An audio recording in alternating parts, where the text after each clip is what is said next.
아침 신문 귀로 읽기 김용민 PD의 조간 브리핑. 네, 김용민 PD와 함께하는 조간 브리핑입니다. 안녕하십니까? 네, 안녕하십니까? 예, 사학비리 뭐 대명사죠. 네. 예, 심심하면 나오는데 이 무리를 빚고 결국 퇴출 당했었는데 예. 이 김문기 씨 일가 상지대를 다시 장악했다 이런 예, 뉴스군요. 그렇습니다. 한겨레 일면 기사입니다. 김영삼 정권 출범 첫 해인 1993년 문민정부 사학비리 1호로 교육계에서 퇴출당한 김문기 씨 일가 아닙니까? 강원도 원주시에 있는 상지대, 이 상지대의 운영권을 이 김문기 씨 일가가 다시 장악했다고 합니다. 김문기 씨의 둘째 아들 김길남 씨가 최근 상지대 이사회에서 새 이사장으로 선출된 것입니다. 예. 김문기 씨 일가는 상지대 정의사 9명 가운데 6명을 확보해서 정관계정, 총장 선임 같은 모든 권한을 휘두를 수 있게 됐습니다. 김문기 씨가 1993년 3월 학생 부정입학 등의 혐의로 구속되고 이듬해 대법원의 실형 선고로 상지대 이사장에서 해임된 지 20여 년 만입니다. 예, 말씀하신 대로 21년이 지난 일인데요. 예. 예. 그렇게 오래전에 퇴출당한 김문기 씨가 결국 화려하게 부활한 셈인데 이게 가능합니까? 글쎄 말입니다. 김문기 씨가 누군지 좀 구체적으로 설명을 드리겠습니다. 상지대를 인수한 뒤로는 학생 등록금과 부정입학 따위로 챙긴 돈, 이런 돈으로 부동산 투기에 나서서 60만 평 규모의 부동산 왕국을 세웠습니다.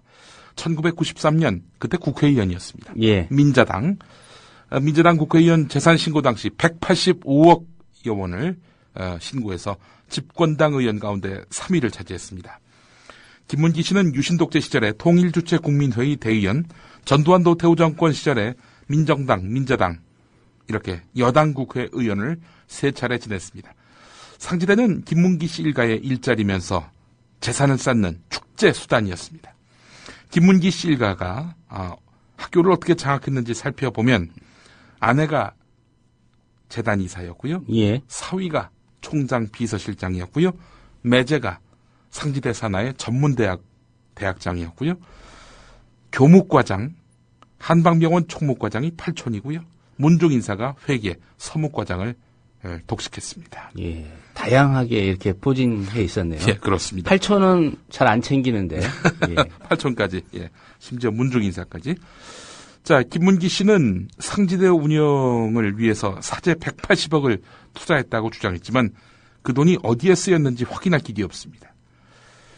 재단 전입금, 이게 아주 압권이었죠. 1990년에 재단 전입금 1년에 예. 3,000원. 3천만 원이 아닙니다. 3,000원? 3,000원. 예. 예. 제 주머니에도 지금 있는 3,000원입니다. 그리고 1992년엔 그나마 한 푼도 없었습니다. 1993년 언론 보도를 보면은 상지대 도서관에는 정기 구독하는 정기 간행물이 단 한 권도 없었습니다. 심지어 도서관 비치용으로 책이 필요하니까 예. 청계천 등지에서 헌책을 무게로 달아서 사들여 오기도 했다는 그런 교수들의 증언이 있습니다. 뭐 책의 내용을 떠나서 그냥 무게만 보고 뭐 전화번호부 갖다 넣어도 뭐라 무게가 많이 나가잖아요, 일단. 뭐라 할 사람이 없었던 거지요, 당시로선. 상지대 인수 직후에는 모든 교직원한테서 각서를 받았는데요. 봉급 포기 각서, 그리고 백지 사직서, 이걸 받았다고 합니다. 언제든 이 사람 마음에 안 들면은 이 백지 사직서로 잘라버릴 수 있는 거죠. 예. 자, 김문기 씨가 이사장이던 1978년부터 1993년까지 상지대에서는 이사회가 단 한 차례도 열리지 않았습니다. 이런 예. 김문기 씨입니다. 뭐 한겨레가 오늘 보도를 했지만 예. 사실 조선일보도 김문기 씨 일가의 이런 행태에 대해서는 좀 개탄하지 않았습니까? 1993년 4월 1일자 사설을 소개하겠습니다. 만우절이네요. 예, 조선일보 사설입니다. 불가사의한 일이 아닐 수 없다. 아마도 그의 이 같은 행각이 이제껏 가려질 수 있었던 것은 여당 국회의원이었기 때문인지 모른다. 그것 이외에는 그런 특권과 특혜를 누릴 아무런 근거를 찾을 수 없다. 그렇다면 여당 국회의원이란 자리가 그렇게도 대단했단 말인가. 설사 사실이 그렇다 하더라도 우리는 감독관청인 교육부 측의 직무유기 행위를 추궁하지 않을 수 없다. 상지대 운영 및 입시관리의 난맥상은 교육부 측이 누구보다도 더 잘 알고 있었을 것이다. 정부는 이번 상지대 사건을 계기로 사학의 횡포나 비리가 뿌리 뽑히도록 획기적인 조치를 강구해야 할 것이다. 그러려면 교육부부터 쇄신해야 하리라고 본다. 예, 이게 바로 조선일보 사설이었습니다. 사실 재단 전입금 한 해 3,000원. 예. 이것도 조선일보가 최초 보도한 것이었습니다. 예. 결국은 조선일보가 1993년에 예. 교육부를 꾸짖었는데 예, 문제는 이번에 김문기 씨 일가가 이렇게 화려하게 부활하는데 예, 예, 교육부의 한마디로 덕이 컸다. 예. 이런 분석도 있죠. 한겨레 오늘자 사설을 읽어보겠습니다. 상지대에서 비리재단의 복귀가 진행되는 동안 교육당국은 이를 막기는커녕 사실상 묵인하고 방조하는 태도를 보여왔다. 교육부 산하 사학분쟁조정위원회는 회의 속기록까지 폐기하면서 옛 재단 쪽 이사 선임안을 통과시켰으며 교육부는 상지대 교수와 학생들의 거듭된 특별감사 요구 등에 묵묵부답으로 일관했다. 최근 몇 년 동안 상지대 사태와 관련해 교육당국이 보인 태도는 비리 사학과 한통속이라고 말해도 지나치지 않을 정도다. 상지대 비리재단의 복귀는 비슷한 경험이 있는 다른 사학의 정상화에도 찬물을 끼얹을 것으로 우려된다. 비리재단 퇴출 후 임시이사관리체제에서 착실하게 정상화의 길을 밟아온 대구대, 세종대, 조선대, 덕성여대 등에서도 옛 재단 쪽 인사들이 복귀하면서 이미 분쟁에 휩싸였거나 분쟁의 불씨가 싹트고 있다. 이런 내용입니다. 예. 박근혜 대통령이 나서서 이런 비정상을 정상화하기란 쉽지 않습니다. 그런 기대를 갖는 것 자체가 쉽지 않습니다. 박근혜 대통령 역시 영남대의 사실상 교주로 평가받고 있기 때문입니다. 예. 사학 비리 문제, 특별히 비리가 있었던 전 그 재단 관계자들 예. 다시 뭐 손 못 뻗치게 해야 되는 거 아닙니까? 글쎄 말입니다. 예. 다음 소식 살펴보겠습니다. 네. 예. 간첩 혐의 받고 있는 유우성 씨 계좌를 검찰이 탈탈 털고 있다고요? 예. 국민일보 일면 기사입니다. 국민일보는 단독이라는 표현까지 썼는데요. 예. 사실 새롭진 않습니다.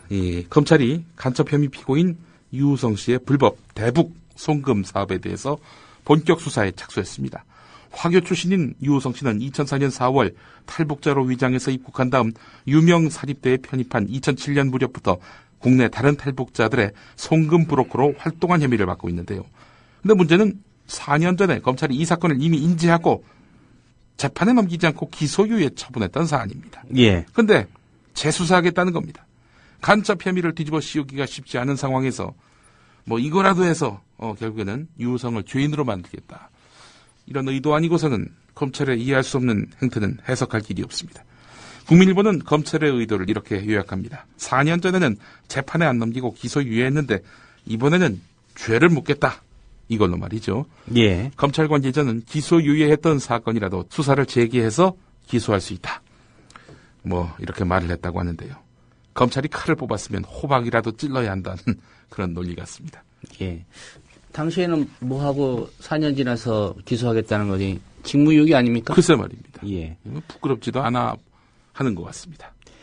네, 기초선거 무공천 이게 새정치민주연합 내부의 당쟁으로 이어지고 있다. 예. 뭐 이런 상황 분석도 좀 가능한 그런 모습입니다. 예. 어제 국회의원회관에서 기초선거 무공천 긴급 토론회가 열렸는데요. 그 대선 당시에 그 문재인 후보 캠프에서 기초선거 공천 폐지 공약을 설계한 인사들에 대한 책임론이 나왔습니다. 책임론을 제기한 인물은 바로 최민희 의원인데요. 예. 토론회 질문에서 발제자로 나온 정혜구 성공회대 교수에게 문재인 후보 캠프 인사들에게 물어보니까 모두 한결같이 자신은 반대했다라고 말한다. 도대체 이 공약을 누가 내놓았는지 답해달라 이렇게 물었습니다. 이에 대해서 정혜구 교수는 문재인 후보 캠프에서 정치개혁 공약을 담당한 새로운 정치위원회 간사를 맡았었는데요. 자, 뭐 당시 위원회는 그 김민영 전 참여연대 사무처장과 조대엽 고려대 교수, 최재성 의원 해서 전문가와 국회의원 16명이 참여를 했습니다. 일단 정혜구 교수 같은 경우 정치학자들 대체로 부정적인 의견이 많았다. 문 후보가 기초 공천 폐지에 대해서 의지는 있어 보였다. 이렇게 이야기를 했습니다. 이 예. 이야기는 김민영 전 사무처장도 유사하게 말을 했던 겁니다. 그러나 문재인 후보 캠프 관계자들은 문재인 후보의 당초 의견은 기초단체장은 공천하고, 그러니까 시장 군수 이건 공천하고 기초의원만 무공천하자는 것이었다.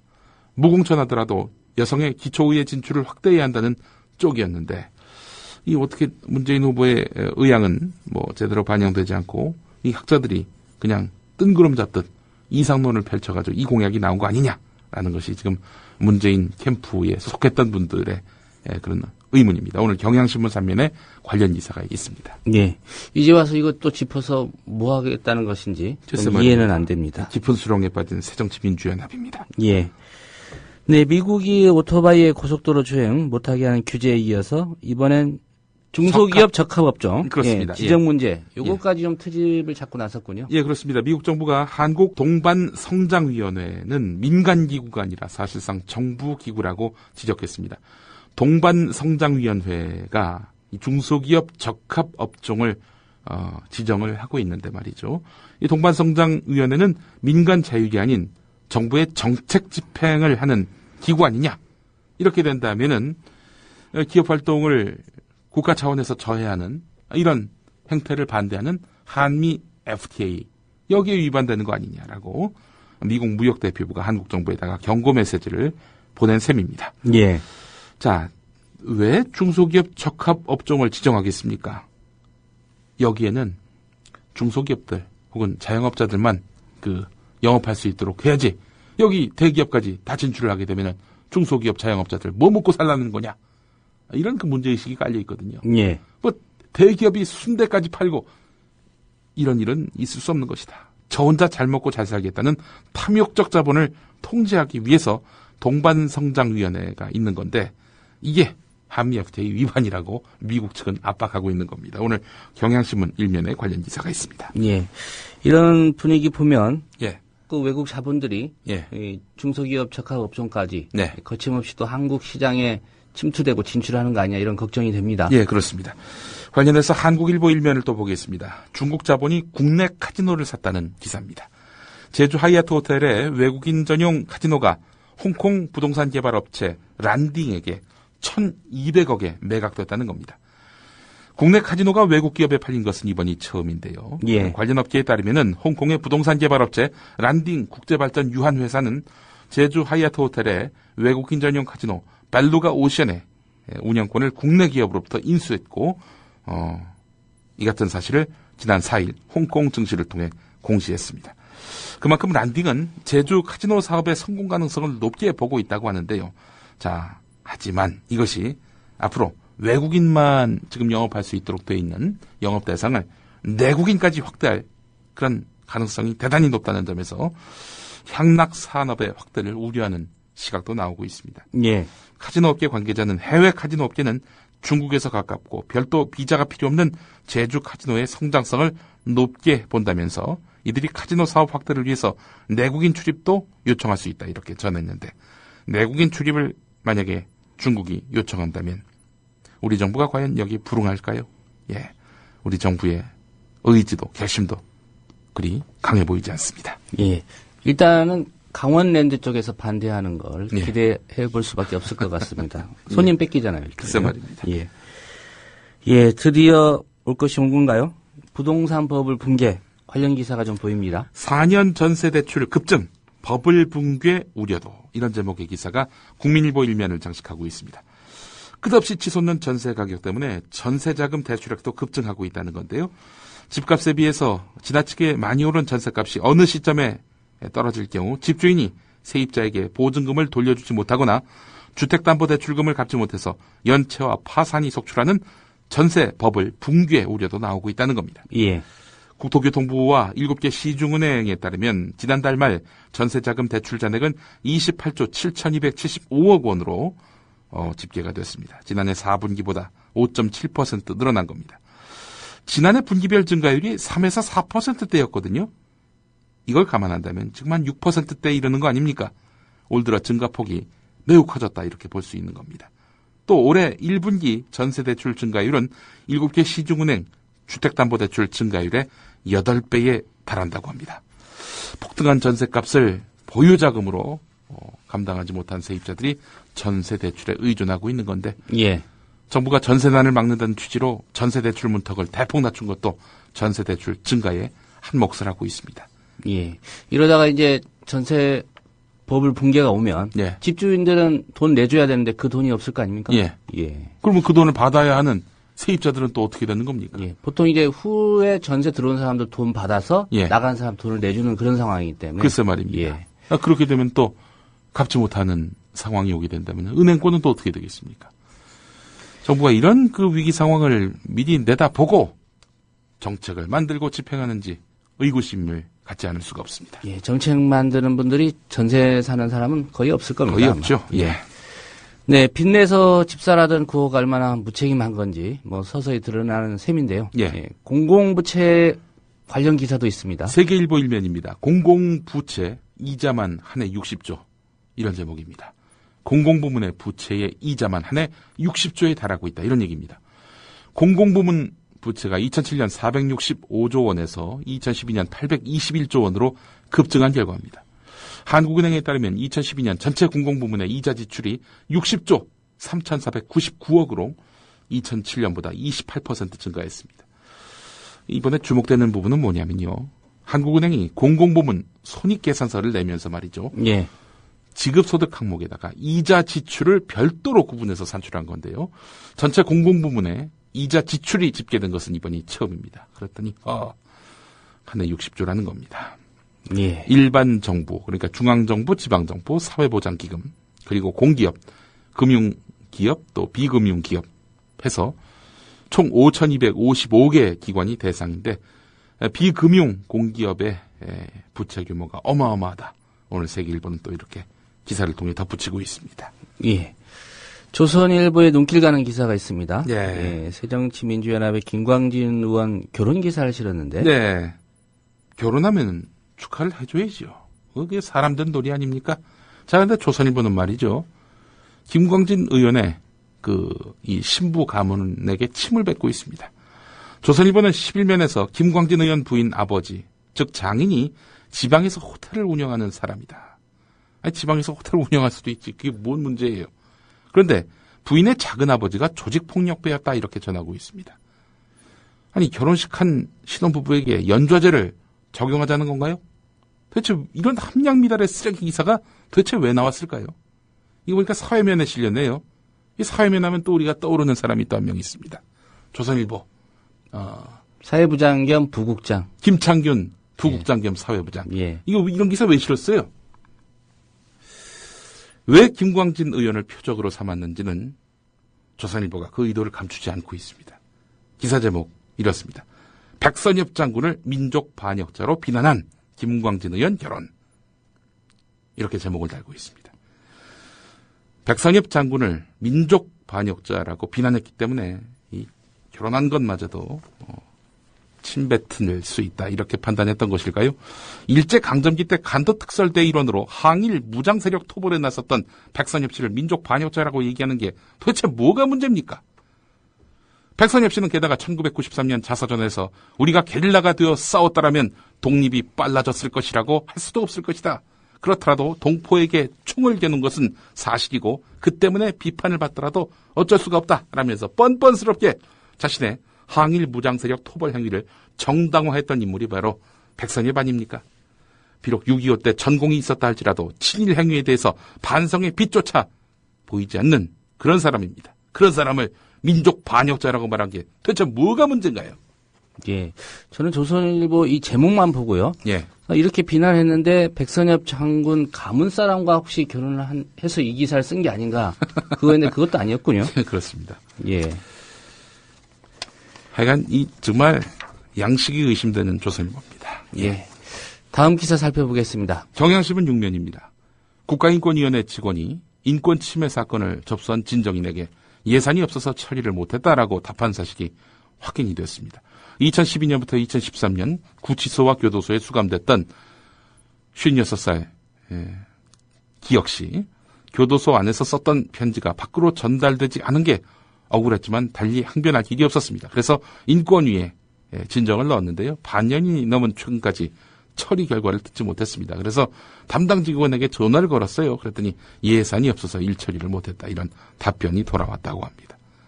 어디 하소연할 데가 없어서 인권위원회를 믿고 진정을 낸 건데 정보기관이 예산이 없어서 어쩔 수 없다는 식으로 답변을 하니 이거 참 어이가 없었다. 아무리 그래도 그렇지 공무원이 그렇게 말하면 안 되지 않는가? 이 기혁 씨는 이렇게 말했다고 합니다. 예. 정부의 무차별적 규제 완화.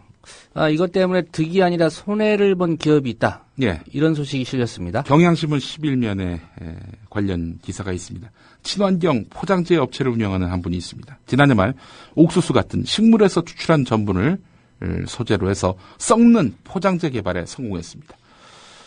통상 이제 비닐 같은 거 잘 안 썩잖아요. 예. 근데 이제 옥수수 전분을 소재로 해서 썩는 포장재를 이제 만들었다는 겁니다. 개발비 50억을 들여가지고 무려 10년간의 집념으로 거둔 개가였습니다. 곧바로 환경부로부터 인증 마크를 받고 현재 국내외 특허를 추진하고 있는데 이런 상황에서 환경부가 합성 수지 포장재의 연차별 감축 의무 제도를 폐지하기로 했습니다.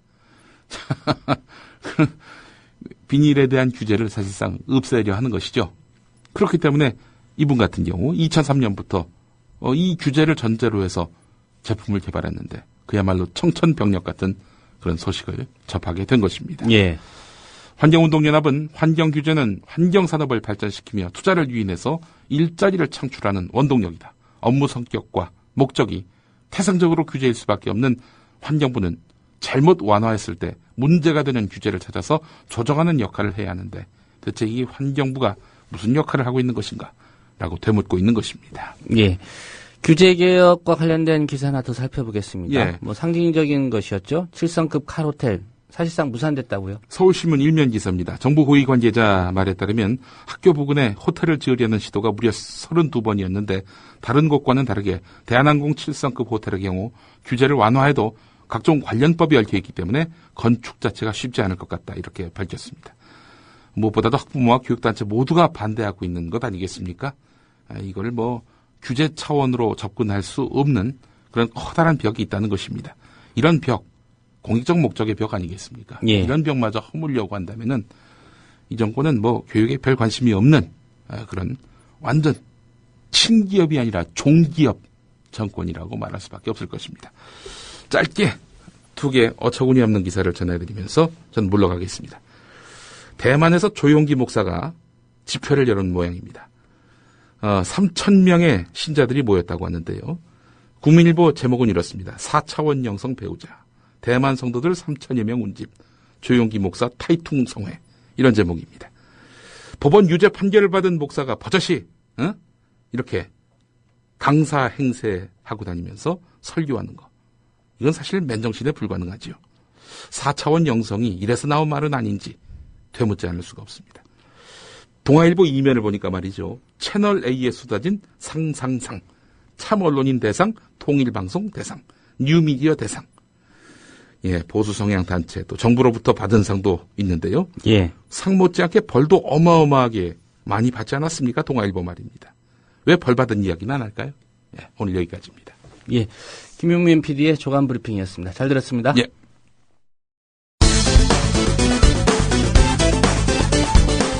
기초선거 정당 공천 폐지 문제와 관련해 여러 가지 지금 문제가 제기가 되고 있습니다. 위헌 문제를 비롯해서 지역 분열, 돈 선거 재현 등 각종 부작용에 대한 걱정이 날로 커지고 있습니다.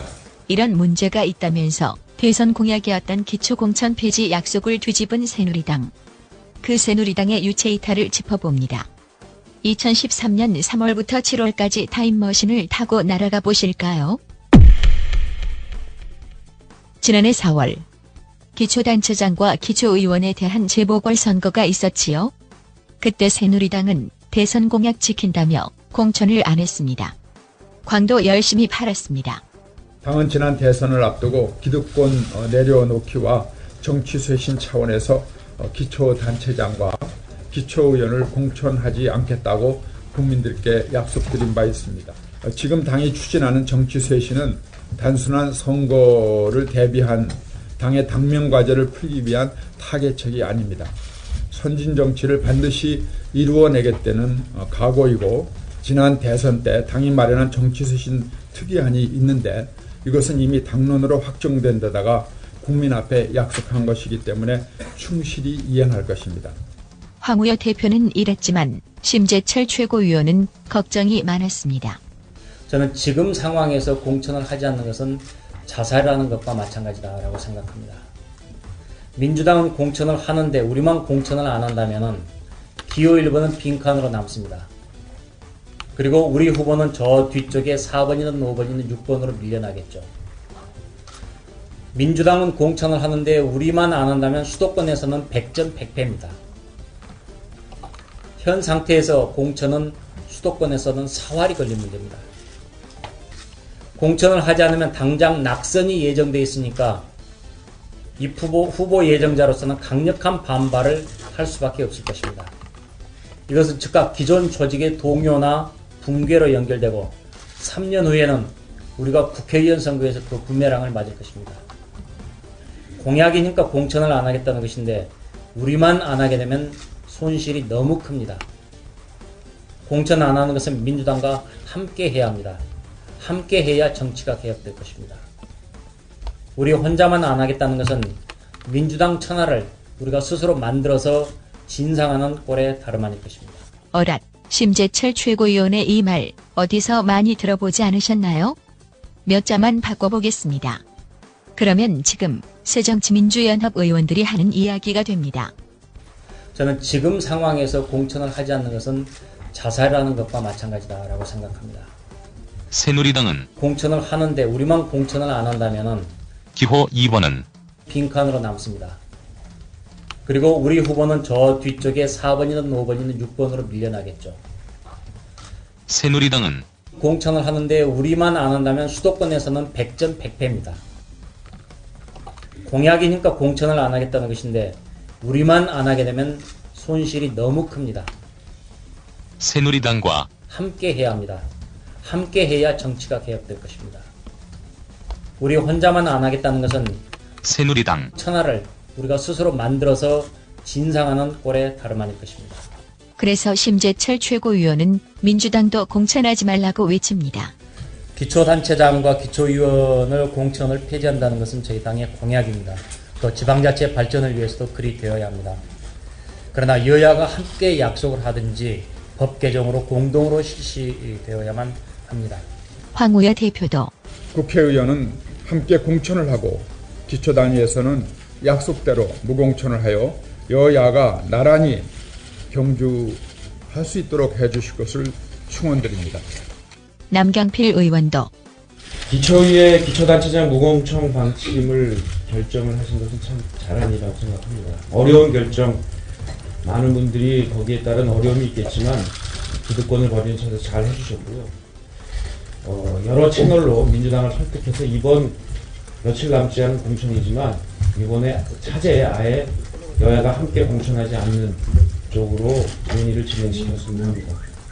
서병수 사무총장은 민주당이 표를 얻기 위해서는 말을 자주 바꾸는 당이라며 맹비난합니다. 민주당이 거듭나기 위해서는 무엇보다도 당리당략을 위해서라면 국민과의 약속도 일방적으로 파기해버리는 구태정치부터 청산해야 할 것이라는 말씀을 드립니다. 한미 FTA에서부터 기초자치단체의 장과 어원에 대한 공천제 폐지에 이르기까지 그동안 표를 얻기 위해서라면 말을 바꾸고 또 국민과 약속을 한 것도 뒤집어 버렸던 과거부터 반성해야 할 것입니다. 이 같은 새누리당의 집단 유체 이탈을 두고 최경환 원내대표가 최근에 하신 말씀이 있네요. 최 원내대표가 너나 잘해라는 말을 했습니다.